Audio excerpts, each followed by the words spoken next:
Жастар және кәсіпкерлік. Осындай атауымен Шапағат бизнес орталығында бизнес тренинг өтті.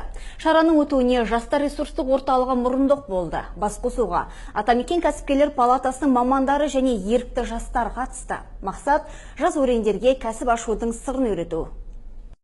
Кәсіпқор холдингінің маманы Фатима Салқынбаева жастарға бизнестің қыр-сырын түсіндіріп, оның маңыздылығына тоқталды. Тренинг барысында қала жастары өздерінің болашақта ашуға ниетті кәсібі жөнінде айтып, жоспарларымен бөлісті. Бұл тренинг бізге бизнесті қалай бастау керек екенін, бизнеске қандай мақсаттар керек екенін айтып жатыр.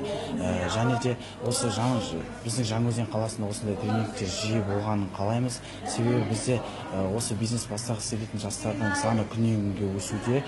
Жалпы және де осы тренингті ұйымдастырып жатырған Жаңаөзен жастар ресурстық орталығының директоры Серік Қожахметовке алғысымды білдіргім келіп отыр. Шарада бизнесті бастамас бұрын алдымен жоспардың дұрыс жасақталуы сөз болды. Одан әрі қаламызда азық-түлік дүкені, сұлулық салоны секілді кәсіптер емес, өзге де ғимараттарды ашуға ой тастады. Мамандардың айтуынша осындай тренингтер жастарға ауадай қажет. Жастарға бүгін Нұр Капитал жобасы түсіндіріледі. Қазіргі таңда Маңғыстау облысында, Жаңаөзен қаласында 1%-бен несие беріліп жатыр.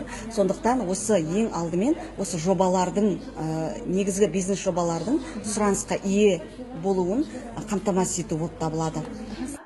Мамандар жастардың кәсіппен айналысуға деген құлшыныстары жоғары екендігін айтады. Шарада жас өрендер бизнеске байланысты бірнеше сұрақтарын қойып, тұшымды жауаптарын алды. Ұйымдастырушылар алдағы уақытта осындай басқосуларды жиі өткізбек. Айнұр Мейрамбайқызы, Дәурен Бейсенбаев, жаңалықтар.